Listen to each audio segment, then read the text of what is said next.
Pemirsa, kelompok Houthi Yaman terus melancarkan serangannya dan kali ini mereka menyasar kapal militer milik Arab Saudi. Pasukan Houthi Yaman secara resmi mengumumkan rangkaian serangan baru terhadap kapal militer milik Arab Saudi. Bahkan tidak hanya itu, Houthi juga menyasar pangkalan Saudi di wilayah Marib dan Mocha. Houthi beralasan serangan ini merupakan respon atas agresi dan blokade Saudi.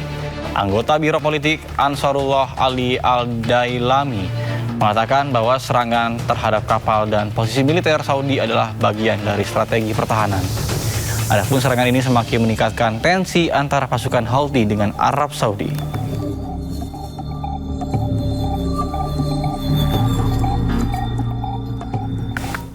Presiden Amerika Serikat Donald Trump tegaskan dirinya tidak mempercayai Iran. Trump juga tegaskan Selat Hormuz berada di bawah kendali penuh Amerika Serikat. Trust Iran. Why? Are you saying I trust Iran? I'm the last person to trust Iran. They've lied to me constantly. We have total control over the Hormuz Strait right now. They don't have control. We have total control. We own it. And at some point, maybe they'll do something and then they get blown away. But right now, we're in a very good position. We have a country that has been the bully of the Middle East for 50 years. It's really 51 if you think about it, right? We've been saying 47 for 4 years. And they're no longer the bully of the Middle East. Thank you very much, everybody. Pemirsa, perang tanpa henti dengan Iran membuat sejumlah awak kapal Amerika Serikat mengalami tekanan mental. 7 personil Angkatan Laut Amerika Serikat dilaporkan tewas akibat bentrokan hebat yang terjadi di kapal induk USS Abraham Lincoln.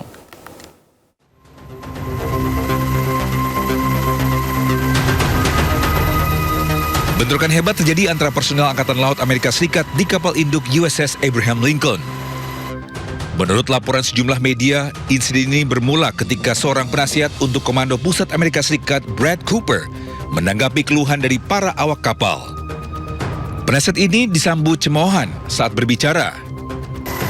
Kondisi ini pun semakin memanas, baku hantam pun terjadi antara kru kapal.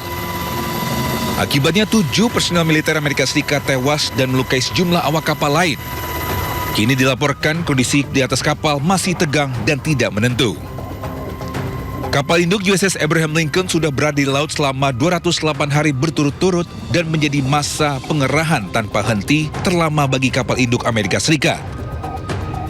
USS Abraham Lincoln juga menjadi salah satu kapal induk canggih Amerika yang dikerahkan selama perang melawan Iran. Pemirsa, pulang ke Gaza setelah 3 tahun berpisah dari keluarga, seorang ayah menghadapi kenyataan yang memilukan. 6 anaknya meninggal dunia pada awal perang di Gaza dan hanya 1 yang berhasil selamat.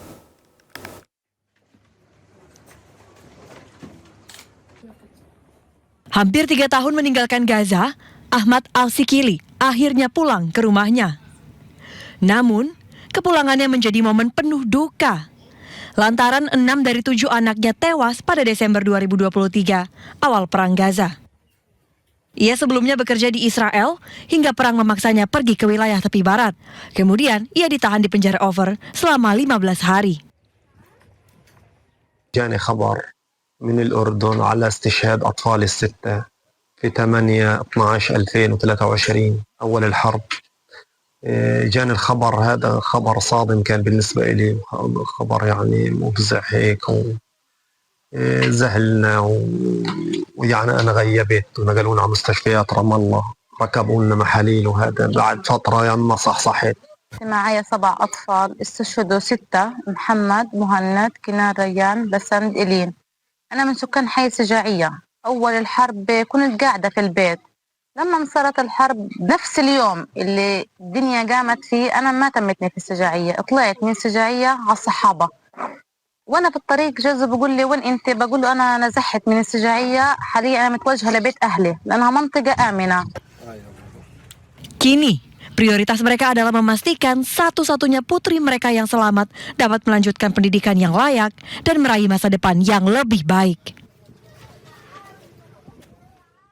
Pemirsa, ketegangan kembali memanas di tepi barat. Sejumlah aktivis dari berbagai negara berupaya menerobos blokade tentara Zionis Israel di kota Kusra demi mengirimkan bantuan untuk warga Palestina dan tim medis.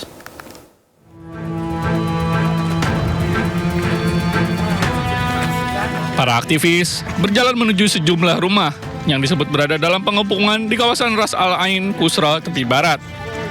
Mereka membawa makanan dan air, serta membentangkan spanduk yang menyerukan penghentian kekerasan dan teror pemukim.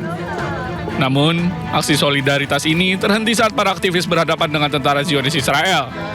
Pasukan Israel berdiri di depan sebuah rumah sebelum mendorong para aktivis menjauh dari lokasi. Para aktivis menyebut warga di dalam rumah telah terjebak selama sekitar 1 pekan dan kesulitan memperoleh kebutuhan dasar. مش بس منعنا الاكل والمي، حتى في طاقم طبي لمنعنا حتى يفوت. اذا انتم شايفين هاي مش اول مره ولا اخر مره المستوطنين بيعتدوا على اهالي في القرى الفلسطينيه، يعني اكثر من مره. احنا اليوم جينا ندعم، بس بدناش صوتنا يضل هون في كسرى، بدنا صوتنا يوصل لاعلى مستويات وابعد الحدود حتى ما وراء البحار. Media Palestina melaporkan, sekitar 15 warga termasuk 2 anak berada dalam kondisi kemanusiaan yang memprihatinkan. Militer Israel belum memberikan tanggapan atas insiden ini. Pemirsa, memperingati hari ulang tahun ke-81 kemerdekaan Republik Indonesia, MNC Peduli bersama dengan MNC University dan Musyawarah Guru Mata Pelajaran Pendidikan Agama Islam SMP se-Jakarta Pusat menggelar latihan kepemimpinan serta aksi donasi 1000 buku cerita. Dan kegiatan ini untuk membentuk karakter siswa yang berdaya percaya diri dan juga siap menjadi pemimpin di masa depan. Mengusung tema berkarya nyata, berjiwa pemimpin, berdaya untuk Indonesia Emas, 100 perwakilan pelajar dari 35 SMP di 4 kecamatan Jakarta Pusat sangat antusias mengikuti rangkaian pelatihan kepemimpinan yang digelar di SMPN 2, Jakarta.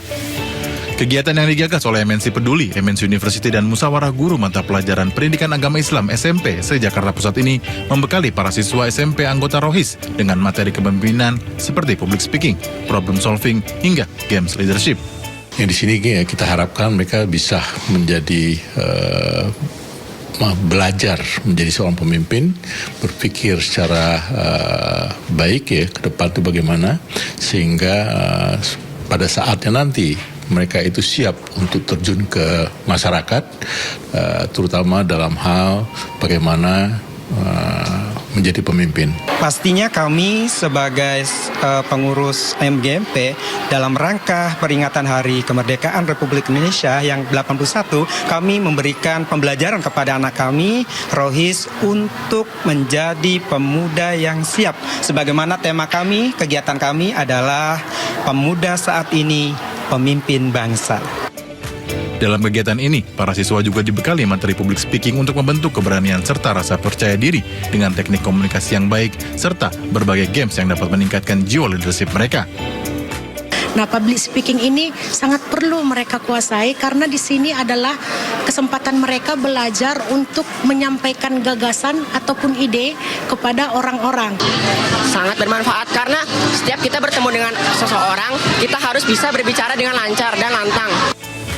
Tidak hanya dibekali pelatihan, pada kegiatan ini para siswa juga diajak untuk saling berbagi melalui donasi 1000 buku untuk meningkatkan literasi anak bangsa. Dari Jakarta, Selena Yahya, Jemi Yasin, iNews melaporkan.